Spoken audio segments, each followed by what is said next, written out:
Hello everyone, this is Ali and welcome back to my YouTube channel PS with Ali.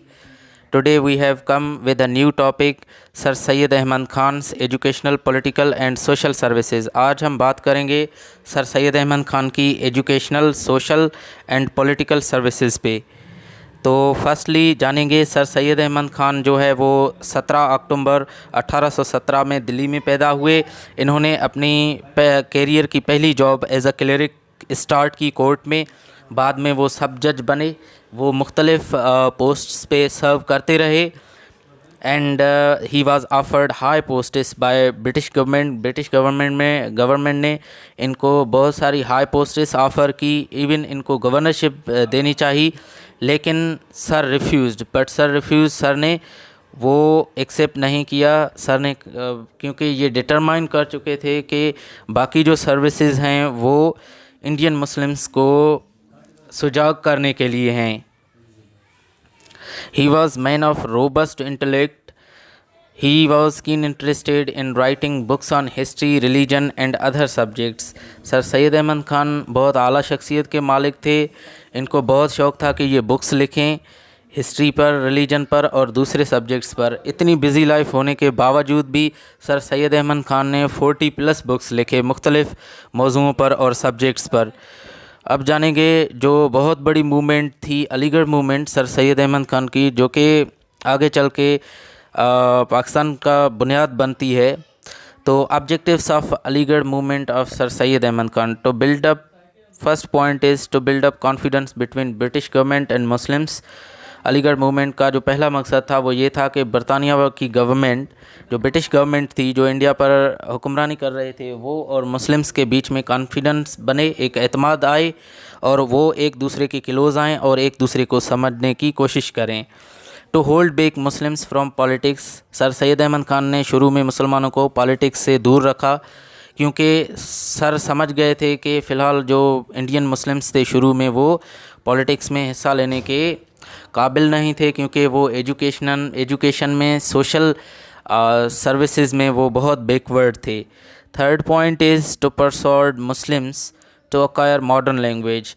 Muslims जो थे वो शुरू में modern language जैसे इंग्लिश लैंग्वेज है वो हासिल नहीं करना चाहते थे, क्योंकि वो ब्रिटिशर्स को अपना दुश्मन समझते थे और समझते थे अगर हम इनकी लैंग्वेज सीखेंगे तो ये हमारे लिए और हमारी बच्चों के लिए, हमारी जनरेशन के लिए नुकसान है। तो सर सैयद अहमद खान की अलीगढ़ मूवमेंट का जो मेन फोकस था एक ये भी था कि मुसलमान जो हैं वो तालीम में आगे आएँ और मॉडर्न लैंग्वेज हासिल करें, मॉडर्न लैंग्वेज सीखें, हासिल करें तालीम उसमें, ताकि वो जो अपने न्यू मसाइल हैं उनको फेस कर सकें और अपने जो मसाइल हैं उनको कम्युनिकेट कर सकें गवर्नमेंट के साथ। एजुकेशनल सर्विसेज जानेंगे सर सैयद अहमद खान की। फर्स्टली इन्होंने मुरादाबाद में 1859 में स्कूल कायम किया।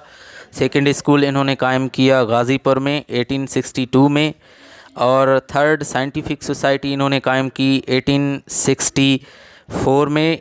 MAO कॉलेज इस्टेब्लिश्ड इन 1857, 1875 में इन्होंने MAO कॉलेज कायम की। Aligarh university established in 1920। MAO college जो 1875 में बनी वो बाद में चल के यूनिवर्सिटी बनी 1920 में, जो कि सर सैयद अहमद खान का एक बहुत बड़ा ख्वाब था कि मुसलमानों के लिए एक अलग यूनिवर्सिटी हो, और बाद में वो यूनिवर्सिटी बनी भी 1920 में। सोशल सर्विसेज जानेंगे, social services of sir Syed. पहली बात ये कि सर सैयद अहमद खान की जो सोशल सर्विसेज थी उनमें मेन मकसद ये था कि जो लास्ट ग्लोरी है, मुसलमानों ने जो अपनी पोजीशन लूज़ की थी पहले, वो रीगेन करें। लॉयल मोहम्मदन ऑफ इंडिया, ये एक ऐसी सोसाइटी थी जिसमें ब्रिटिशर्स को बताना था कि जो मुस्लिम्स हैं वो लॉयल हैं ब्रिटिशर से और डिसलॉयल नहीं हैं, और गवर्नमेंट जॉब्स फॉर मुस्लिम्स, अगर मुसलमान और ब्रिटिश गवर्नमेंट जो है वो एक दूसरे के करीब आएंगे, उनके बीच में हार्मोनाइजेशन बनेगी तो मुसलमानों को जॉब्स मिल सकेंगी। आर्फनेज इस्टेब्लिश किया सर सैयद अहमद खान ने, इसलिए ताकि जो मुस्लिम बच्चे थे अगर وہ ان کے لیے آرفنیج نہیں ہوتا پرٹیکولر، تو وہ ظاہری سی بات ہے کرسچن اور ہندوز کے آرفنیج سینٹرز میں جاتے اور وہ ریلیجسلی مذہبی طور پر مس گائیڈ ہو سکتے تھے۔ تو اس لیے بہت بڑے کارناموں سے یہ بھی سر کا ایک کارنامہ ہے کہ انہوں نے مسلم بچوں کے لیے، یتیم بچوں کے لیے ایک الگ سا آرفنیج قائم کیا۔ رسالت بغاوت ہند اور کازز آف انڈین ریوالٹ جیسے بکس لکھے تاکہ ان کے جو مس انڈرسٹینڈنگس ہیں وہ ختم ہو پائیں۔ یہ تھی ایجوکیشنل سروسز سر سید احمد خان کی۔ آئیں گے پولیٹیکل سروسز پہ کہ پولیٹیکل سروسز کیا تھی۔ پولیٹیکل سروسز میں سب سے بہت جو اہم بات ہے وہ ہے two nation theory. Two nation theory انہوں نے دی بہت بڑی کنٹروورسیز جاننے کے بعد یہ سمجھ گئے کہ اب جو مسلم اور ہندو ہیں وہ ایک دوسرے سے نہیں رہ پائیں گے اتنے سالوں بعد بھی اکٹھا رہنے کے بعد۔ تو two nation theory meant that Muslims and Hindus were two different nations and that could not live together۔ Second, Hindi Urdu controversy. Hindi Urdu controversy یہ تھی کہ جو ہندو بھائی تھے وہ اردو کو ریموو کرنا چاہتے تھے، ریپلیس کرنا چاہتے تھے اردو کو، اور ہندی کو اس جگہ پر لانا چاہتے تھے۔ تو مسلمس نے یہاں پہ جو اپنے وائس تھے آواز بلند کی اور اردو کی پروٹیکشن کے لیے بہت کام کیا۔ کانگریس جو ایک ہندو پولیٹیکل باڈی تھی، اس سے سر سید احمد خان نے مسلمانوں کو دور رہنے کی ہدایت کی۔ تو یہ تھی آج ہم نے جانی educational, political and social services of sir Syed Ahmad Khan, جو کہ بہت بڑا اہم حصہ ہے ہسٹری کا۔ And in the last I would like to say sir Syed's role for Muslims in education, politics and social services اور امارٹل اینڈ انفرگیٹیبل۔